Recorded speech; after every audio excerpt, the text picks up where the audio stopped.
오늘 본문은 잘 아시는 것처럼 베드로의 부인을 다룬 얘기입니다. 이 세상에 죽음치고 이렇게 안타깝지 않은 죽음이 어디 있을까 한번 생각해 봅니다. 여러분, 하지만 우리 주님이 죽음이 더 고통스러운 이유는 주님은 돌아가실 때 어떻게 돌아가셨는가? 바로 가룟 유다의 배신으로, 또 제자들의 뒤따라 흩어지고 있는 그 배신의 길을 겪은 후에 돌아가셨다라는 거죠. 사람이 누구에게 맞고 몽둥이로 맞고 고문당하고 누가 때리면 얼마나 여러분 아픕니까? 그런데 아무리 심한 상처를 입어도요, 죽지 않을 정도로 맞으면 시간이 지나면 회복이 되고 상처가 아물게 되어 있습니다. 그런데 영원히 지워지지 않은, 아물지 않는 상처, 여러분 무엇입니까? 사람에게 당한 상처죠. 배신의 상처죠. 성도님들 중에 그런 아픔을 경험한 분이 계십니까? 그럴 만한 사람이라면 당연히 그러려니 하고 잊혀지고 넘어가겠는데, 절대로 그래서는 안 되는 사람, 그 사람에게 당한 배신은 그래서 얼마나 아프고 쓰라린지 오래 기억이 됩니다. 우리 주님은 한 몸, 또 한 몸이라고 할 만한 제자들에게서 배신당하셨죠. 그것도 자신들은 절대로 당신을 배신하지 않겠습니다. 나는 당신을 위해 목숨까지 바치겠습니다. 서로 다투어 말하던 제자들에게 배신당하신 거죠. 여러분, 우리가 주님의 죽음을 한번 생각해 볼 필요가 있습니다. 우리가 부활절을 바로 앞두고 있지만 왜 주님이 이렇게 죽으셨을까? 여러분, 우리 주님 이 땅에 오셔서 그냥 말이 좀 이상하지만 그냥 죽으신 것이 아니에요. 우리 일본 사무라이 그 영화에서 이렇게 보면, 그럼 어떻게 이 사무라이들이 그 전쟁에서 지게 되면 그 자결을 합니까? 스스로 배를 이렇게 가르고 스스로 죽지 않습니까? 여러분, 우리 주님이 이 땅에 오셔서 그냥 조용히 생활하시다가 나는 이제 나이가 됐으니까, 이제 때가 됐으니까 구원을 위해서 죽겠다 하고 스스로 자결하시는, 여러분, 그런 모습이 아니지 않습니까? 왜 우리 주님이 이런 방식으로 제자들의 배반과 버림받음으로 죽으셨을까? 여러분, 거짓과 배신의 버림받음, 그것이 바로 죄의 바닥이고 우리 인간 죄의 속성이기 때문이죠. 주님은 우리의 죄를 바닥까지 속죄하기 위해서 오신 분이다라는 거죠. 인간의 거짓과 배반으로 가장 쓰라린 죽음을 통해 죄의 뿌리까지 짊어지시려고 이 땅에 오신 것입니다. 여러분, 우리가 아주 고약한 병들 있지 않습니까? 쉽게 잡히지 않는 병, 그 뿌리까지 치유가 되지 않는 병이죠. 금방 낫다라고 하는데 다시 오래전에 다시 그 병의 뿌리가 잡히지 않아서 또 다시 시작되는 그런 병. 혹시 무좀 걸리신 분들 계세요? 무좀이 그런 병이, 여러 병이 있겠지만 무좀, 잘 낫지 않아요. 어떻게 낫지 않는가? 그래서 의사 선생님이 물어봤더니 그런 얘기 하시더라고요. 이 피부과 선생님이 무좀은 이 무좀약을 이렇게 주시면 끝까지 다 발라야지 낫는다라고 이렇게 얘기하더라고요. 몇 번 바르고 좋아졌다 생각해서 다시 놔두면 그 병의 뿌리가 잡히지 않아서 그대로 다시 다 일어난다라는 거죠. 여러분, 주님은 우리 죄를 얄팍하고 피상적인 수준의 죄를 용서해 주신 것이 아닙니다. 우리 죄 안에 들어있는 온갖 탐욕과 이기심, 질투, 거짓, 그리고 그 배반과 속임, 그 모든 죄를 사하시기 위해 죽음 가운데서도 가장 아픈 죽음을 당하신 것이죠. 이러한 죽으심으로 세상에 버림받고 배신당한 불쌍한 인생들의 진정한 친구가 되어주신 주님입니다. 오늘 이 아침에 바로 나의 이 친구 대신 우리 주님을 만나는 우리 모든 복된 은혜가 우리 성도님들에게 넘치시기를 주의 이름으로 축복합니다.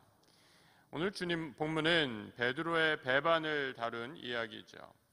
베드로가 예수를 부인하기 전에 아주 확신에 차서 한 이야기가 있습니다. 29절 또 32절에 이렇게 기록되어 있죠. 다 버릴지라도 나는 그러하지 않겠나이다. 그 다음 한번 같이 또 읽어볼까요? 베드로가 힘있게 말하되 내가 주와 함께 죽을지언정 주를 부인하지 않겠나이다.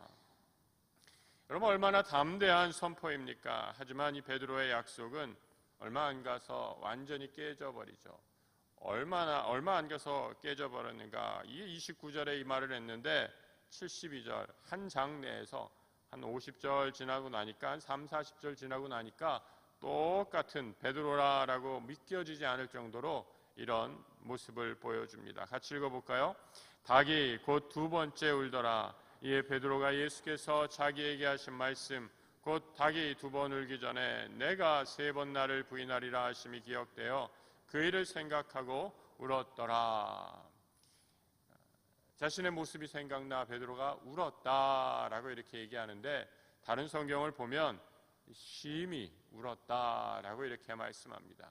bitterly wept, 영어로 이렇게 돼 있어요. bitterly wept, 영영 엉엉 통렬하게 이 가슴을 치면서 울었다라고 할 때 이 bitterly 아주 그냥 쓴 마음으로 통렬한 마음으로 고통 가운데 우는 모습을 이야기합니다. 약속을 지키지 못해 흘리는 아주 쓴 눈물이다라고 얘기할 수 있어요. 여러분, 베드로의 눈물은 그냥 눈물이 아니죠. 내가 이 정도밖에 안 되는 그런 존재인가라고 생각하며 흘리는 눈물입니다. 한탄하며 흘리는 눈물입니다. 성도님들 중에 혹시 그런 눈물 흘리신 분 계십니까? 내가 생각해도 정말 한심하다. 그런 쓰라린 실패의 경험을 해본 경험이 있으십니까? 오늘 본문의 베드로가 바로 그런 쓴맛을 경험한 거죠. 왜 베드로가 지금 예수님이 십자가를 지러 올라가는 가장 중요한 순간에 이런 인생의 가장 쓴맛을 경험하며 슬프게 정말 가슴 아프게 통렬하게 울고 있는 것일까? 베드로는 자신이 지키려고 했던 약속, 아니 지켜야만 했던 약속을 스스로 깨뜨리고 말았습니다. 나는 이 정도는 되는 인간인 줄 알았어요. 이것만은 내가 할 수 있다고 자신했습니다. 하지만 위기의 순간에 자신의 본 모습이 그 바닥이 그대로 드러나 버리죠. 다른 사람과의 약속도 아닌 예수와의 약속을 헌신짝처럼 버렸기 때문이죠. 스스로 약속을 버린 사람, 인생의 쓴맛을 경험할 수밖에 없죠. 여러분, 주님과 제자들은 3년 동안 한 몸으로 한 공동체로 지냈습니다. 여러분, 한 몸 된 공동체 어떻게 만들어지죠? 여러분, 공동체는 약속을 통해서 이루어집니다. 삼국지에 유비, 관우, 장비가 도원결이 약속을 하죠. 서로 형제의 연으로 대업을 이루어보자라고 약속합니다. 약속을 절대 어기면 안 되는 서약을 맺는 것이죠. 여러분, 부부 공동체도 약속으로 이루어진 최소한의 공동체입니다. 서로 다른 생각과 경험을 가진 사람들이 만나 서약을 하는 것 아닙니까? 그리고 결혼할 때 혼인 서약 얼마나 중요하죠. 이 서약의 내용이 어떻습니까? 기쁠 때나 슬플 때나 아플 때나 건강할 때나 어떠한 처지와 형편에서든지 서로 존중하고 사랑하겠노라 라고 이렇게 서로 서약하는 것 아닙니까? 이 결혼 서약이 얼마나 무겁고 심중한 그런 서약입니까?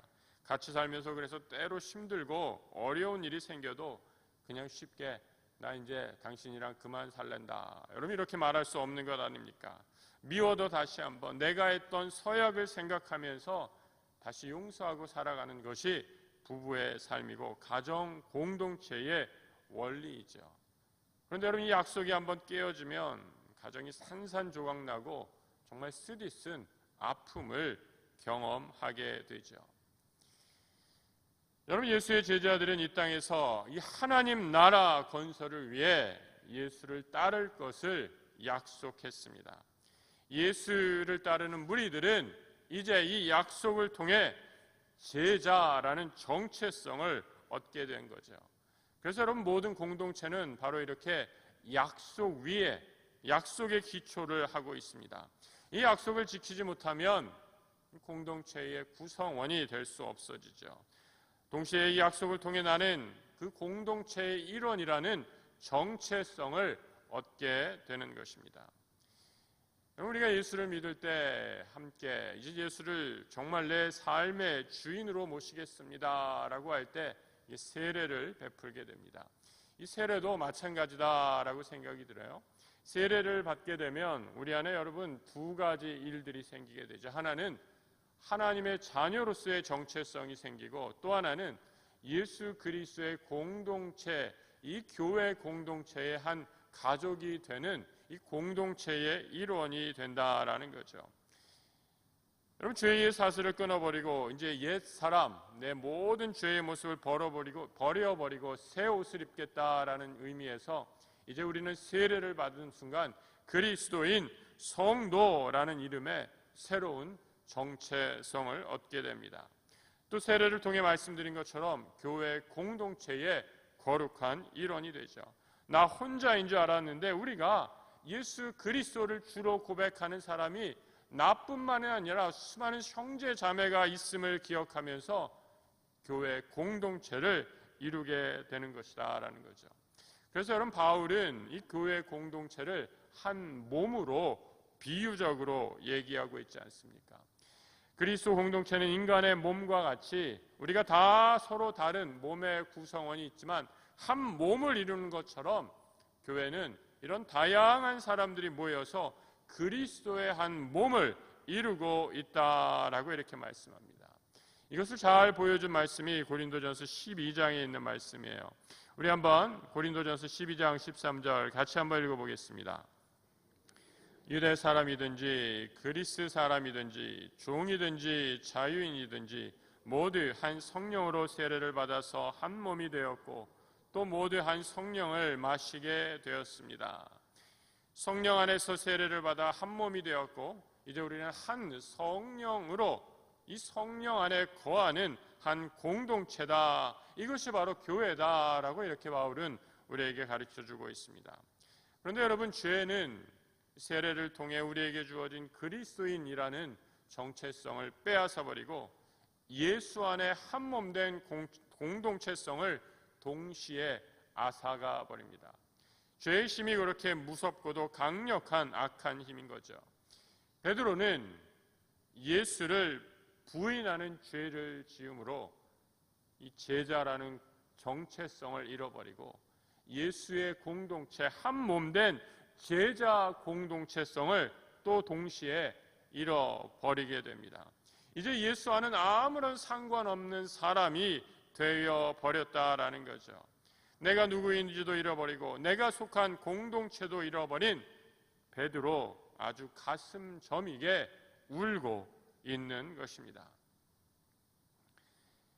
베드로가 예수를 배반하고 짧은 기간이에요. 불과 일주일도 안 됐을 것이다 이렇게 여겨집니다. 스스로 약속을 어긴 베드로, 그래서 모든 것을 다 슬퍼하며 버리고 다시 자기의 고향으로 돌아간 베드로, 이 베드로를 누가 회복시켜 주십니까? 우리 주님이 다시 찾아가 주시죠. 요한복음 21장을 보면 약속을 어기고 죄책감에 사로잡힌 베드로가 다시 고기를 낚으면서 불을 피우고 모닥불 피워놓고 고기를 굽고 있었다라고 이렇게 생각이 됩니다. 그때 주님이 베드로에게 나타나십니다. 그 숯불을 쬐고 있는 순간에 베드로 앞에 나타난 주님을 보면서 베드로가 얼마나 놀랐겠습니까? 예수를 3번이나 배반했던 그날의 일이 그대로 떠올랐다라는 거죠.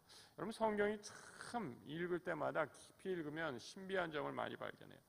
베드로가 오늘 본문에서 예수를 배반했을 때 모습도 한 여종에게 이 모닥불이 피어 있는 데서 당신 예수를 아는 사람이죠? 그와 함께 다녔던 사람이죠? 이렇게 질문받다가 나는 아니다 이렇게 부인했거든요.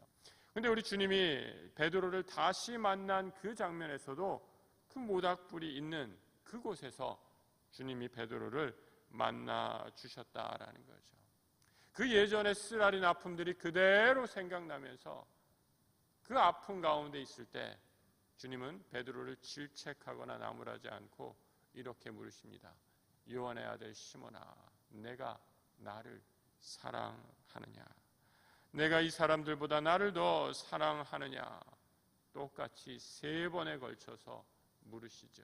3번 부인했던 베드로를 3번 약속을 어겼던 약속의 파괴자에게 너는 이제 내 제자도 아니고 나와 함께 공동체를 다닐 제자 공동체 일원의 무리도 들지 못한다라고 배척해도 좋을 만한 이 제자에게 다시 내 양을 먹이라.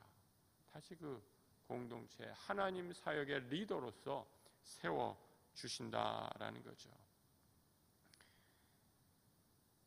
여러분, 베드로가 숯불 앞에서 예수를 3번이나 부인했을 때의 모습을 한번 살펴보시기 바랍니다. 오늘 본문 67절에 이렇게 말씀하고 있죠. 베드로 같이 읽어보겠습니다. 베드로가 불 쬐고 있는 것을 보고 주목하여 이르되 너도 나사렛 예수와 함께 있었도다. 당신 말씨, 당신 억양, 그 아주 그냥 억센 갈릴리 사투리 아니야? 너 완전히 그 사람이네. 내가 널 봤어. 라고 이렇게 얘기합니다. 그때 베드로가 뭐라고 얘기합니까? 68절에서 70절 같이 또 읽어봅니다. 베드로가 부인하여 이르되 나는 내가 말하는 것이 무엇인지 알지도 못하고 깨닫지도 못하겠노라 하며 앞들로 나갈새 여종이 그를 보고 곁에 서 있는 자들에게 다시 이르되 이 사람은 그 도당이라 하되 또 부인하더라. 여러분, 어떻게 베드로가 예수를 모를 수 있겠습니까? 다른 사람 다 배반해도 나만은 배반하지 않겠다라고 이렇게 얘기해야 되는 것 아닙니까? 그런데도 다른 사람 다 예수를 따르고 또 믿는다라고 다른 사람 다 버려도 나만 주를 따르겠다라고 말했던 베드로도 결국 이 상황이 돼서 나는 그를 모른다라고 이렇게 말하고 있습니다. 71절을 한 번 더 보겠습니다. 베드로가 저주하여 맹세하되 나는 너희가 말하는 이 사람을 알지 못하노라. 예수님의 예언처럼 3번 주님을 철저하게 부인하는 거죠. 예수를 모른다, 본 적도 없다, 그 사람 맹세하면서 나는 전혀 모른다라고 말하며 예수와의 약속이 다 깨져버린 것입니다. 여러분, 이 베드로 누가 진짜 베드로입니까? 우리 사도행전으로 넘어가면 이 베드로가 또 완전히 다른 베드로의 모습을 보게 되죠. 3번이나 부인한 베드로, 또 사도행전에서 이 초대교회의 위대한 지도자가 됐던 베드로, 여러분 누가 진짜 베드로인가? 다 같은 베드로죠. 그런데 이 베드로, 이 복음서에서 예수를 3번 하던 베드로, 또 사도행전의 초대교회의 위대한 지도자로서의 베드로의 차이는 무엇인가? 서로 다른 약속 위에 서 있다라는 거죠. 베드로가 처음에 선 약속은 나라는 자아였습니다. 베드로는 예수를 믿은 것이 아니라 나를 믿었던 거죠. 내가 하는 능력, 내가 할 수 있는 능력, 나의 결단, 나는 이만큼, 이 정도는 될 수 있다라고 확신하며 그 확신 속에 시험에 빠져버리고 말았습니다.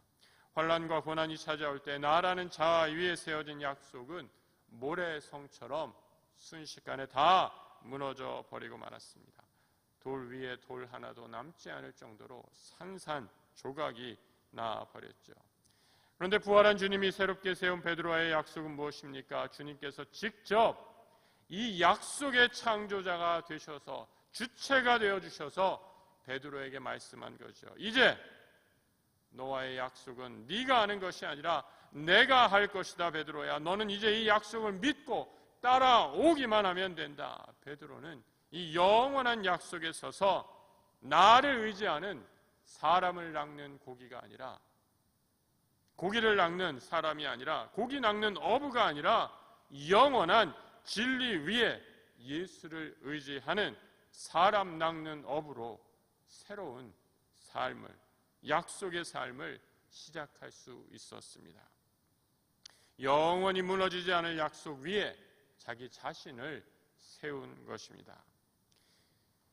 여러분, 시브리서는 예수께서 세우신 영원한 약속을 이렇게 말씀하고 있어요. 시브리서 9장 15절의 말씀 같이 읽어봅니다. 이로 말미암아 그는 새 언약의 중보자시니 이는 첫 언약 때에 범한 죄에서 속량하려고 죽으사 부르심을 입은 자로 하여금 영원한 기업의 약속을 얻게 하려 하심이라. 우리 주님은 영원한 약속의 새로운 중보자로 오셨다라고 말씀합니다. 인간이 세운 약속은 언젠가는 다 무너져 버립니다. 하지만 하나님께서, 우리 예수께서 세운 약속은 절대로 무너지지 않는 약속입니다. 여러분, 오늘 본문에서 예수님이 제사장에게 잡혀가시죠. 이때 대제사장이 예수에게 질문을 합니다. 오늘 본문 61절에 이렇게 얘기하죠. 대제사장이 물어 이르되 내가 찬송받을 이의 아들 그리스도냐, 내가 메시아냐, 내가 그리스도냐라고 이렇게 묻고 있습니다. 여러분, 한번 이 장면을 상상으로 머릿속으로 한번 그려보시죠. 재판장에서 대제사장이 딱 앞에 서 있어서 예수에게 이렇게 묻는 거죠. 너 그리스도냐, 네가 메시아냐라고 묻고 있는 겁니다. 여러분, 이 질문은 예수의 목숨이 왔다 갔다 하는 그런 심각하고도 무서운 질문이죠. 어떻게 대답하느냐에 따라 자신의 목숨이 왔다 갈 수 있어요. 왔다 갔다 할 수 있어요. 주님이 맞다라고 얘기하면 그야말로 신성 모독죄에 걸려서 주님은 바로 십자가의 고난을 당하실 그 위기에 처해 있는 것이고, 나는 아니다라고 하면 바로 목숨은 구할 수 있겠지만 이 땅에 온 사명, 메시아로서의 사명, 하나님의 그 약속은 다 무너져 버리게 됩니다. 그런데 주님이 이 대제사장의 질문에 어떻게 대답했을까?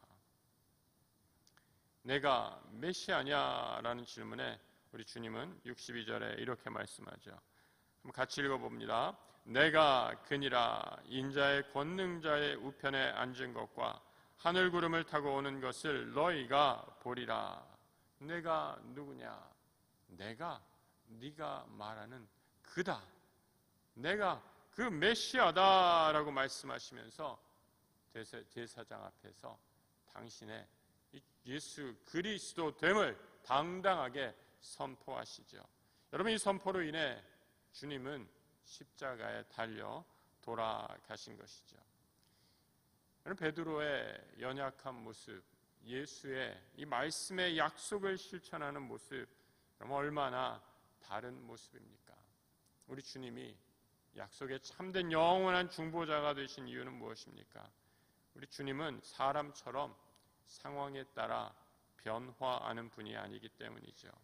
주님은 하나님께서 아브라함에게 하셨던 그 구원의 약속을 이루기 위해 끝까지 그 약속을 붙잡고 성취하고 실현하신 분입니다. 여러분, 우리 인간은 여러분이 아무리 신뢰할 만한 분이다라고 해도 언젠가는 무너지고 자기 모순에 빠질 수밖에 없는 그런 존재이죠.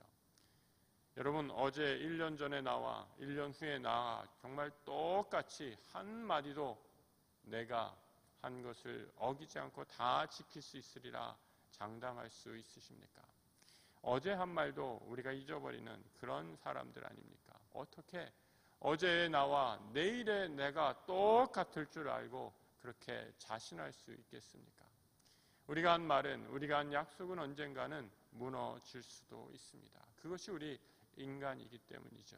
하지만 우리 주님은 영원한 약속, 하나님께서 우리에게 주신 이 약속을 끝까지 지키시면서 그 약속을 우리를 위해 성취해 주셨습니다. 우리 주님은 언제나 약속의 성취자로 오십니다. 영원한 참 언약의 약속의 성취자이시기에 우리는 그 주님을 믿고 주님께 우리가 생명의 길로 인도되었음을 확신하며 나아가는 것이죠. 우리 사순절 기간 마지막 고난 주간에 우리의 영원한 약속의 중보자이신 이 주의 말씀을 기억하며 말씀 안에서 주님이 우리를 위해 먼저 가신 그 길을 붙잡고 나아가는 믿음의 백성들, 하나님 나라의 영원한 이 약속의 은혜를 누리는 구원의 은혜, 하나님의 자녀가 우리 성도들에게 넘치시기를 주님의 이름으로 축복합니다.